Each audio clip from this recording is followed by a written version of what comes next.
Question में सबसे पहले हमें बताना है कि कौन से वैल्यू थीटा की होंगी 0 से 180 डिग्री के बीच में जो इस इक्वेशन को सेटिस्फाई करेंगी।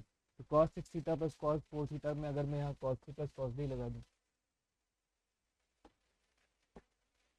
इस जगह पे अगर मैं cos 3 प्लस cos d लगा देता हूँ तो मुझे मिलेगा 2 cos c plus d by 2 यानी कि 5 theta, cos c minus d by 2 यानी कि थीटा। यहाँ पे अपने पास 1 प्लस cos 2 थीटा का वैल्यू कितना हो जाएगा 2 cos square theta is equal to कितना है 0। अब मैं यहाँ से 2 cos थीटा कॉमन ले लूँगा, cos 5 theta plus cos theta is equal to 0। अगर मैं यहाँ से फिर से अगर एक काम कर लेता हूँ cos 5 theta plus cos theta में फिर से cos 3 प्लस cos d लगा देता हूँ तो मेरे पास बनेगा 2 cos theta into 2 cos 5 theta plus theta by 2 यानी कि 3 थीटा, और अपने पास बनेगा cos 2 theta is equal to 0। तो सभी वैल्यूज कब कब जीरो होंगी वो हमें देखना है। तो cos अगर हम देखेंगे जीरो कब होता है, थीटा का वैल्यू पाई बाई 2 पे होगा या 90 डिग्री बोल सकते हैं। वैसे 3 थीटा की अगर बात करेंगे तो 3 थीटा हमारे पास में अलग अलग जगह पे जाएगा। तो अगर आप 3 थीटा का इंटरवल देखेंगे तो 0 से लेकर 540 डिग्री तक ये चला जाएगा। 2 थीटा का वैल्यू 0 से लेकर 360 डिग्री तक चला जाएगा। 2 थीटा का वैल्यू यहाँ पे क्या क्या हो सकता है, एक तो 90 हो सकता है और एक 270 हो सकता है। इसके करस्पॉन्डिंग आपको थीटा मिल जाएंगे। वहीं पे 3 थीटा का जो वैल्यू है वो क्या क्या हो सकता है, 90 हो सकता है, अपने पास 270 हो सकता है क्योंकि 540 तक ये जाएगा। तो आपके पास लास्ट ये 450 तक ये जा सकता है। तो यहाँ से आप थीटा निकाल लेंगे, कोई कॉमन वैल्यू हो तो उसको आप एक ही बार लिखेंगे।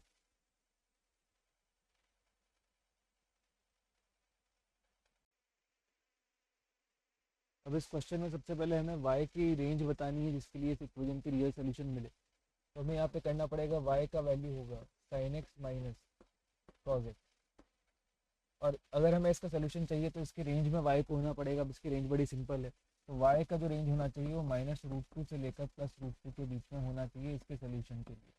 अब दूसरा पार्ट ये है इस क्वेश्चन का कि y को आपने अगर 1 डाल दिया, दैट मीन्स कि यहाँ पे sin x minus cos x का जो वैल्यू है तो किसके इक्वल आ जाएगा, 1 के इक्वल आ जाएगा। तो काफ़ी सिंपल इक्वेशन बन जाएगी, 1/√2 से आप मल्टीप्लाई डिवाइड कर सकते हैं।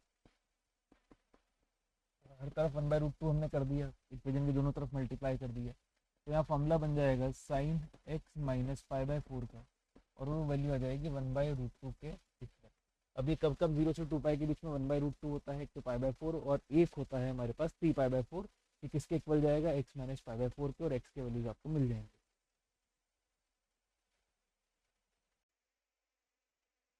अब इस क्वेश्चन में आपको प्रूव करना है कि इसके सोल्यूशंस नहीं है। तो अगर आपको ये तीन चीज़ें दे रखी हैं, तीन चीज़ें प्रोडक्ट में दे रखी है हमें, और प्रोडक्ट में देने के बाद हमें ये बताया गया है कि यहाँ पर इनका वैल्यू आना चाहिए 1, तो तीनों को ही 1 होना पड़ेगा या किसी दो को -1 और किसी एक को 1 होना पड़ेगा। तो अगर मैं sin x को अगर 1 करता हूँ तो उससे मुझे ये समझ में आता है कि जो मेरे पास x का वैल्यू होगा वो होगा हमारे पास 4n + 1 π/। अब मैं यहाँ से 2x अगर करते हो ना, डबल कर देता हूँ इस जगह पे,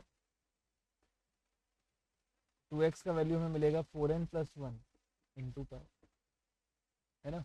उस जगह पे आपका पाई का मल्टीपल बन जाएगा, यानी कि पूरा फंक्शन क्या हो जाएगा, 0 हो जाएगा। अगर मैं यहाँ -1 भी देता sin x को तो यहाँ पे 4n + 3 π/2 आता, फिर से यहाँ पे 4n + 3 इंटू पाई आता, तो फिर से पाई के मल्टीपल्स पे साइन 0 हो जाता। तो कभी भी ये तीनों वैल्यूज 1 -1 नहीं हो सकते एक साथ। तो सिमिलरली अब आते हैं दूसरे वाली जगह पे। अब इस जगह पे अगर मान लेते हैं हम यहाँ पे 2 का मल्टीप्लाई डिवाइड कर देते हैं बी वाले ऑप्शन में, तो अगर मैं 2 का मल्टीप्लाई डिवाइड किया तो 1/2 बाहर आ जाएगा।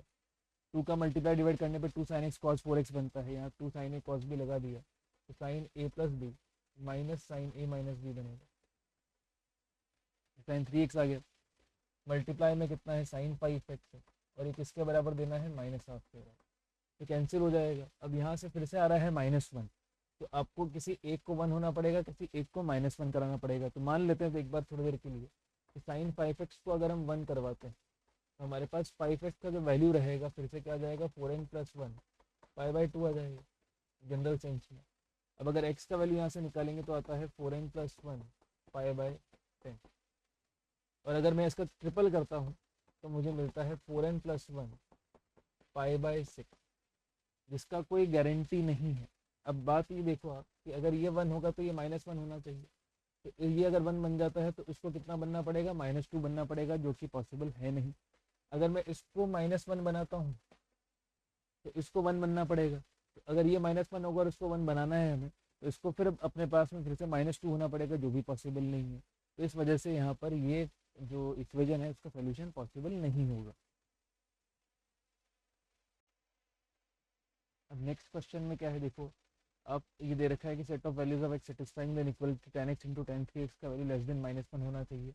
इंटरवल आपको फर्स्ट क्वाड्रेंट ही दे रखा है, उसमें वो इंटरवल निकालने के बाद ये वैल्यू में निकालना है। तो हमने क्या करा, सिंपल tan x और tan 3x का हमने देखो tan 3x का फॉर्मूला लिखा। tan 3x को मैं यहाँ पे t लिख रहा हूँ, 3t minus T cube upon 1 minus 3t square करा मैंने, और एज इट इज़ यहाँ tan x को मल्टीप्लाई कर दिया, +1 हमने यहाँ पे कर दिया। अब इस इनइक्वलिटी को जस्ट मैं सॉल्व कर रहा हूँ, तो मेरे पास यहाँ तक मैं सॉल्व करते करते आऊँगा तो ये यहाँ मिलेगा मुझे। अब नॉर्मल इनइक्वलिटी जिस तरीके से सॉल्व करते हैं वैसे ही करेंगे कि 1 माइनस टी 1 प्लस टी रहेगा। बस ध्यान हमें देना है कि tan x पॉजिटिव है तो आपको 0 से π/2 के बीच में tan x पॉजिटिव रहेगा, तो 0 से आगे के लिए ध्यान देना है। तो यहाँ पे वही अपना जीरो पोल से हम लिखेंगे, तो प्लस माइनस के हिसाब से हमारे पास 1/√3 से 1 के बीच में वैल्यू आएगी tan x। तो tan x की वैल्यू 1/√3 से देखिए अगर 1 के बीच में आती है तो ओपन ब्रैकेट आएगा। 1/√3 कब होता है π/6 पे, और 1 कब होता है π/4 पे। तो अगर आप b माइनस ए करेंगे तो आपको मिलेगा π/4 माइनस π/6, और ये वैल्यू मिल जाती है हमें 24 6 माइनस 4 यानी कि π/12। b माइनस ए का वैल्यू आपको मिल जाएगा π/12, पाई से पाई कैंसिल, 36/12 यहाँ पे मिल जाएगा आपको 3।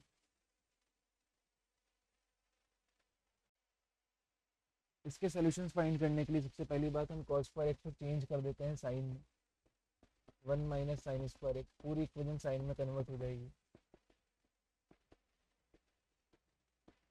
Equal to 3 sign.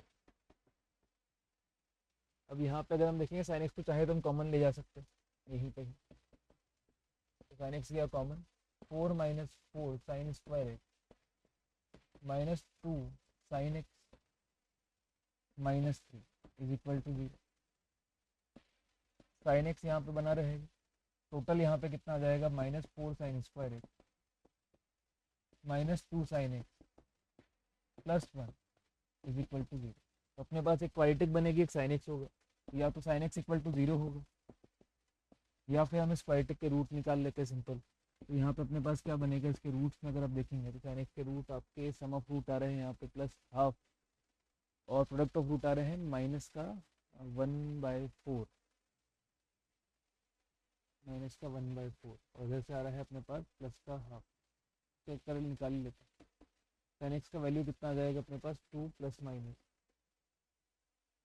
-4 + 16 divided by कितना मिल जाएगा हमें, 2 इंटू दिस यानी 8, यानी मिल जाएगा ये 1 ± √5 डिवाइड बाय 4। और ये वैल्यू आप जानते ही हैं किसकी वैल्यूज होती है, साइन 18 और साइन 72 डिग्रीज की। तो सिंपल आपका ये इक्वेशन में चेंज हो चुका है।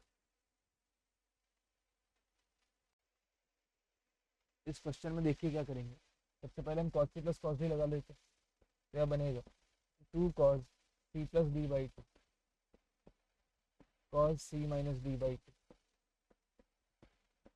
इक्वल टू, सामने साइन c + साइन d लगेगा तो वो आ जाएगा 2 साइन, और उसको ऐड करते तो मिलता है हमें x, और माइनस करते हैं तो मिलेगा हमें cos x/2।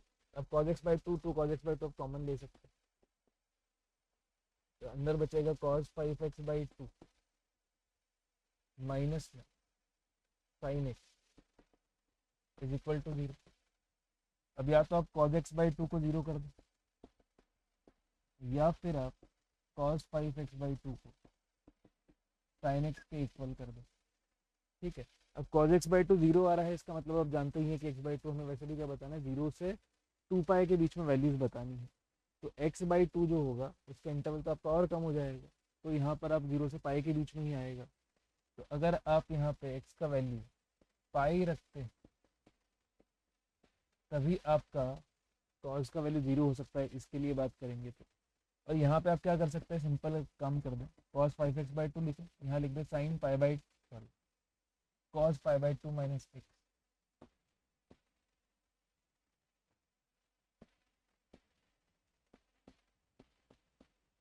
इस तरीके से। तो यहाँ पे भी डायरेक्टली आप चाहो तो जनरल भी लगा सकते हो, चाहो तो आप यहाँ पर 0 से 2 पाई के बीच में कैपिंग भी कर सकते हो। तो इस तरीके से ये काम होगा।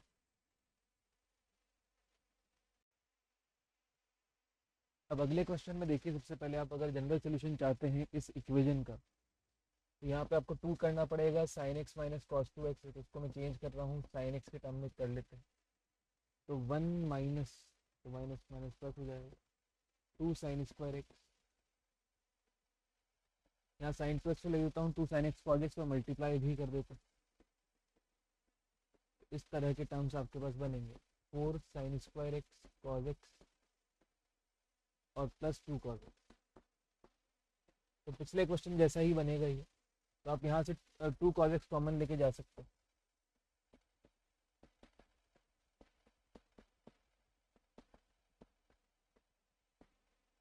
माइनस में यहाँ पर अपने पास में 2 कॉस एक्स कॉमन ले जाते हैं, तो बनेगा अपने पास 2 sine square x plus sine x, और यहाँ पे एक, यहाँ पे 2 कॉस एक्स था, तो थे दोनों माइनस में थे। तो अगर मैं माइनस का 2 साइन एक्स कॉमन लेता हूँ, तो यहाँ पे एक तो माइनस था, यहाँ पे भी एक माइनस था, और यहाँ पे आपके पास प्लस था। फिर मैं अगर माइनस कॉमन लेके जाता हूँ तो यहाँ आ जाएगा प्लस 2 कॉस एक्स, यहाँ पे आ जाएगा माइनस वन इक्वल टू 0। फिर से ये वाला जो टर्म होगा ये कॉमन निकल जाएगा, 2 sine square x plus sine x minus one, यहाँ पे क्या बन जाएगा अपने पास में 2 प्लस 2 cos x is equal to 0। तो ये अपने पास में सोल्यूशन इसका बन जाता है।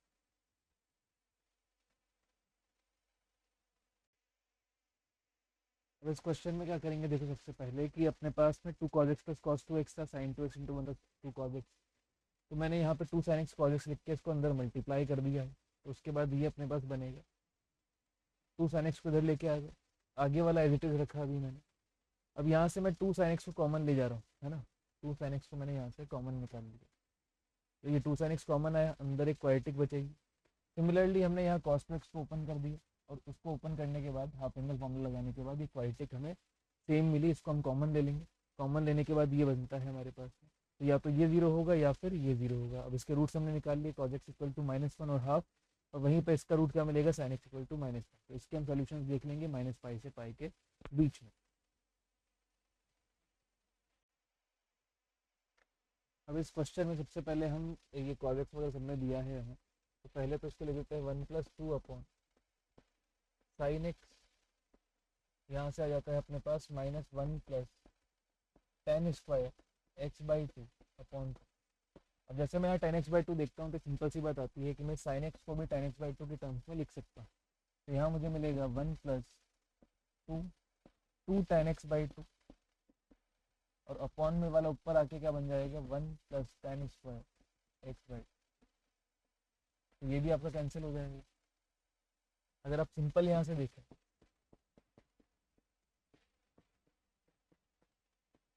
तो ये सिचुएशन बन रही है यहाँ पे, है ना, इस जगह पे अगर आप स्पेशली बात करें तो। अब यहाँ से आप देखोगे तो 1 + टेन स्क्वायर x/2 जो हो सकता है वो कैंसिल हो सकता है, तो यहाँ पे हमने इसे कैंसिल कर दिया क्योंकि 0 तो होगा नहीं है। तो वैल्यू यहाँ पे कितनी आ जाएगी, सॉरी कैंसिल कहाँ होगा, अभी तो मल्टीप्लाई में नहीं है, इसको कैंसिल नहीं करते हैं।